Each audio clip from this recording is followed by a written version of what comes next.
Next friends आता है 194Q5 और दोस्तों ये सेक्शन बहुत ही इंपॉर्टेंट है।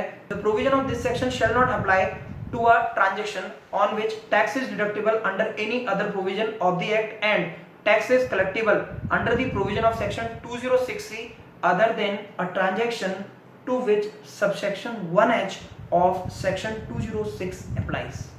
दैट मीन्स अगर आपका सेक्शन 206C में ऑलरेडी टीसीएस कट रहा है या फिर फ्रेंड्स आपका किसी और सेक्शन में टीडीएस कट रहा है तो 194Q इस पर एप्लीकेबल नहीं होगा। लेकिन दोस्तों अगर ये केस है 206C1H का तो थोड़ा सा हमें कॉशियस होना पड़ेगा। मैं आगे वीडियो में बताने जा रहा हूँ कि किस तरह से अगर कॉन्फ्लिक्ट आता है 194Q और 206C1H के बीच में तो हमने कैसे हैंडल करना है।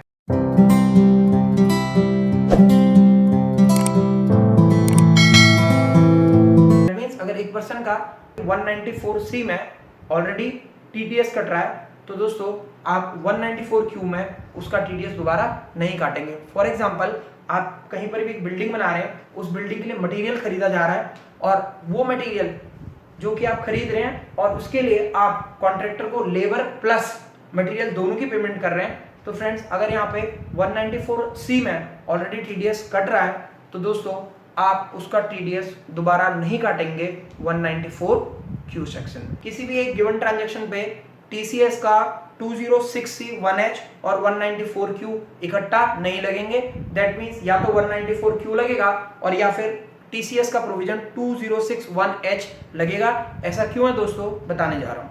जो मैं आपके साथ आगे डिस्कस कर रहा हूँ ये बहुत ही इंपॉर्टेंट है और इसे हम ओवरलैपिंग के नाम से जानते हैं। थोड़ा सा यहाँ पर कंट्रोवर्सी है इस बात को लेकर कि अगर आपको ऐसा लगे कि 206C1H भी यहाँ पर अप्लाई हो रहा है और 194Q भी अप्लाई हो रहा है तो कौन सा सेक्शन हम लगाएंगे। प्रॉब्लम कहाँ पर आई वो बताता हूँ।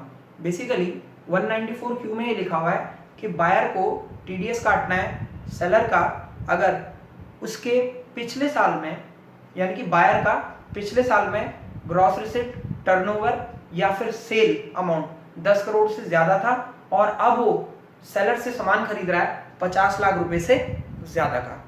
दोस्तों बिल्कुल cut copy paste provision available है 206C1H टीसीएस में और वहां पर क्या कह रखा है अगर सेलर ने, ध्यान से सुनिएगा फ्रेंड्स, अगर सेलर ने सेल किया है और वो बायर से अमाउंट रिसीव करता है, वहां पे स्पेसिफिकली लिखा है अमाउंट रिसीव, उस टाइम पे टीसीएस काटना आपने 0.1%। कब? अगर आप सामान बेच रहे हैं 50 लाख रुपए से ज्यादा का तो उस केस में सेलर को टीसीएस काटना है और जबकि 194 में बायर को सेलर का टीडीएस काटना है। तो दोस्तों अब तो लड़ाई होगी, बायर कहेगा मैं टीडीएस काटूंगा और सेलर कहेगा नहीं मैं टीसीएस काटूंगा। तो इस झगड़े को ऑलरेडी सीबीडीटी क्लियर कर चुकी है। उन्होंने कहा अगर एक ट्रांजैक्शन पे 194Q भी लग रहा है और 206C1H भी लग रहा है तो आप 194Q लगाएंगे। आइए दोस्तों थोड़ा सा आगे बढ़ते हैं। इस तरह से टीडीएस कटेगा 194Q में और अगर कोई ओवरलैपिंग होती है उसको हम किस तरह से हैंडल करेंगे मैं आपको स्क्रीन पर दिखाने वाला हूं। और जैसा कि आप स्क्रीन पर देख पा रहे होंगे फ्रेंड्स, मैंने एक टेबल बना रखी है और यहाँ पर मैंने बता रखा है टर्नओवर जो कि पिछले फाइनेंशियल ईयर का है बायर का और सेलर का, वो कितना कितना है और साथ में मैंने परचेज या सेल का अमाउंट जो भी है वो भी लिख दिया और साथ में कितने अमाउंट पर टैक्स लगेगा, किस रेट से टैक्स लगेगा और कौन परसेंट टीडीएस या टीसीएस काटेगा, ये टेबल आपको बताने जा रही है। आई होप इस टेबल के बाद सारे इश्यूज रिजॉल्व हो जाएंगे। सो फ्रेंड्स आइए चलते हैं फर्स्ट केस पे और आप देख पा रहे होंगे यहाँ पे सेलर का टर्नओवर पिछले फाइनेंशियल ईयर का 9 करोड़ है जबकि बायर का टर्नओवर 11 करोड़ है और सेल परचेज की ट्रांजेक्शन 55 लाख की है। तो फ्रेंड्स यहाँ पर अगर मैं 20C1H की बात करूं तो वो एप्लीकेबल नहीं होगा क्योंकि पिछले फाइनेंशियल ईयर में टर्नओवर सेलर का 10 करोड़ से कम है तो दोस्तों वो यहाँ पर टीसीएस नहीं काटेगा। इस केस में टीडीएस काटा जाएगा बायर के थ्रू क्योंकि बायर दोनों कंडीशन सेटिस्फाई कर रहा है। पहला, उसका पिछले साल का टर्नओवर यहाँ पर 10 करोड़ से ऊपर है और फ्रेंड्स उसने परचेज भी 50 लाख से ज्यादा की है। 50 लाख से एक्सीडिंग अमाउंट हो गया 5 लाख। 5 लाख पे 0.1% टीडीएस काटा जाएगा सेक्शन 194Q में बायर के द्वारा। इसी के साथ नेक्स्ट केस देखें फ्रेंड, ये बिल्कुल उल्टा है। यहाँ पर सेलर की जो टर्नओवर है पिछले फाइनेंशियल ईयर की वो 11 करोड़ है, जबकि बायर की टर्नओवर 9 करोड़ है। जो हमारी ट्रांजेक्शन इन्वॉल्व है सेल परचेज की वो 55 लाख है। तो यहाँ पर अगर आप देख पा रहे होंगे तो बायर एक कंडीशन यानी कि 10 करोड़ से ज्यादा टर्नओवर होनी चाहिए पिछले फाइनेंशियल ईयर की, वो सेटिस्फाई नहीं कर पा रहा। तो फ्रेंड्स इस केस में टीसीएस काटा जाएगा सेलर के द्वारा, क्योंकि सेलर दोनों पैरामीटर को फुलफिल करता है। सेलर 0.10% से टीसीएस काटेगा eight the time of receipt of sale consideration. और फ्रेंड्स ये टीसीएस काटा जाएगा 206C1H में। अगला देखिए फ्रेंड्स बहुत इंपॉर्टेंट है, क्योंकि ये केस है ओवरलैपिंग वाला। और देखिए कैसे ओवरलैपिंग हो रही है। इस केस में दोनों बायर भी और सेलर भी दोनों पैरामीटर सेटिस्फाई कर रहे हैं, यानी कि दोनों के केस में पिछले फाइनेंशियल ईयर में सेल 10 करोड़ को एक्सीड कर रही थी और सेल और परचेज की जो ट्रांजैक्शन है वो 50 लाख को एक्सीड कर रही है। तो अगेन फ्रेंड्स आप यहां पर देख पा रहे होंगे टैक्सेबल अमाउंट जो है वो मैंने लिखा है 5 लाख, क्योंकि 50 लाख से जितना एक्सीडिंग होगा उस पर टीसीएस या टीडीएस काटा जाएगा।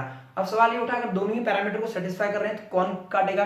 तो दोस्तों मैंने आपको बताया था जहां पर ओवरलैपिंग होगी आप 194Q को फॉलो करेंगे, और इस केस में टीडीएस काटा जाएगा बायर के द्वारा 194Q सेक्शन में और रेट रहेगा 0.1%। इसके बाद फ्रेंड्स लास्ट केस लेते हैं, और ये मैंने बड़ा स्पेसिफिक केस लिया। इन केस आपके पास पेन नंबर नहीं है, अगर सेलर के पास पेन नंबर नहीं है और 194Q सेक्शन में टीडीएस कटने वाला है, तो दोस्तों अब हम आ जाएंगे सेक्शन 206AA में। और वो सेक्शन कहता है कि अगर किसी भी पर्सन का जिसका टीडीएस होना है वो पेन नंबर सप्लाई नहीं करता डिडक्टर को, तो टीडीएस काटा जाएगा दोस्तों 5% से। यहाँ पे 0.1% नहीं एप्लीकेबल होगा 5%।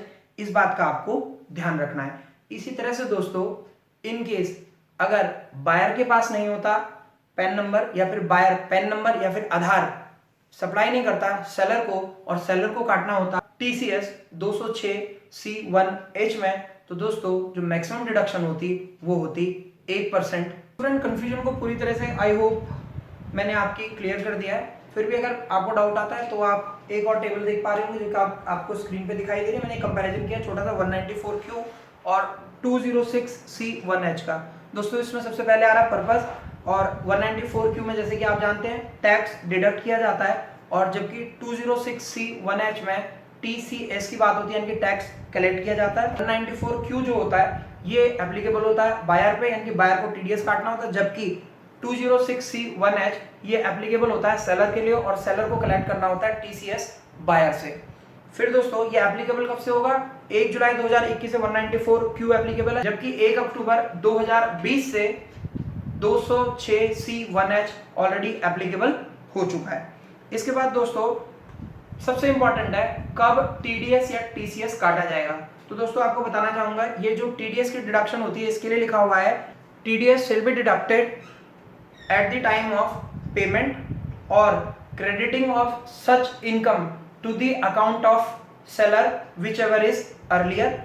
और दोस्तों जबकि टीसीएस काटा जाता है at the time consideration is received और एडवांस इज रिसीव्ड। और दूसरा दोस्तों अगला सवाल ये उठा कि एडवांस पर भी 194Q या फिर 206C1H एप्लीकेबल होगा। तो आपको बताना चाहूंगा यस, अगर एडवांस रिसीव होता है इन केस ऑफ 194Q तो दोस्तों ये 50 लाख से ऊपर का है आपके पास और परचेज के लिए आपको एडवांस रिसीव हुआ है, then 194Q is also applicable.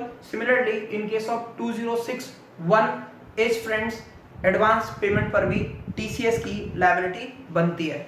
Rate of deduction क्या होगा फ्रेंड्स, रेट ऑफ टीडीएस आप सभी को पता है 0.1% इन केस ऑफ द 194Q, इसी तरह से 0.1% 206C1H, जबकि ये 0.75 था फॉर फाइनेंशियल ईयर 2020-21 के लिए। इसके बाद फ्रेंड्स अगर पेन अवेलेबल नहीं होता 194Q में बायर टीडीएस काटता है सेलर का, अगर पेन और आधार सेलर प्रोवाइड नहीं करता तो टीडीएस काटता है 5% के रेट से, जबकि अगर बायर 206C1H में अपना पेन या आधार सप्लाई नहीं करता सेलर को तो दोस्तों टीसीएस कटता है 1% से।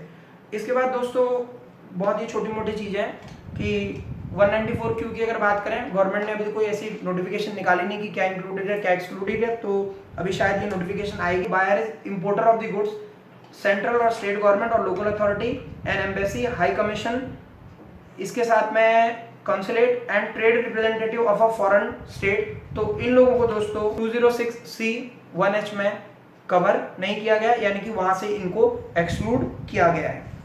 इसके बाद दोस्तों ये कब जमा कराया जाएगा, तो टीडीएस अगले महीने की 7 तारीख को और इसी तरह से टीसीएस भी अगले महीने की 7 तारीख को जमा कराया दिया जाएगा गवर्नमेंट के खजाने में। इसी के साथ दोस्तों क्वार्टरली स्टेटमेंट जाएगी। क्वार्टरली स्टेटमेंट जो टीडीएस के केस में जाती है, आप सभी को पता है 26Q में जाती है, और दोस्तों टीसीएस के लिए आपकी स्टेटमेंट जाएगी 27EQ में। और फ्रेंड सर्टिफिकेट आपको इशू करना पड़ेगा फॉर्म 16A अगर टीडीएस काटेगा बायर सेलर का, और जबकि अगर टीसीएस कटेगा और सेलर काटेगा बायर का, तो दोस्तों इस केस में फॉर्म नंबर 27D जाएगा। तो फ्रेंड ओवरलैपिंग 206C1H और 194Q की अगर हो जाती किस तरह से आपने टीडीएस से टीसीएस काटना है, ये आपको क्लियर हो गया होगा। अब मैं कुछ बड़े मूलभूत जो इश्यूज हैं उन पे डिस्कशन करने जा रहा हूं, यानी कि कुछ ऐसी क्वेरीज हैं, क्योंकि अभी तक गवर्नमेंट की तरफ से कोई भी FAQ नहीं आया, कोई भी सर्कुलर नहीं आया, तो मेरा मानना ऐसा गवर्नमेंट को जल्दी ही कोई ना कोई FAQ या फिर सर्कुलर के थ्रू ये बताना चाहिए कि कौन लोग एक्सक्लूड होंगे, कौन लोग इंक्लूड होंगे, क्योंकि बहुत सारी चीजों को लेके कंफ्यूजन है। जैसे कि मैं आप छोटी छोटी बातें कुछ मैं आपके साथ डिस्कस करने जा रहा हूँ, जरा ध्यान से सुनिएगा।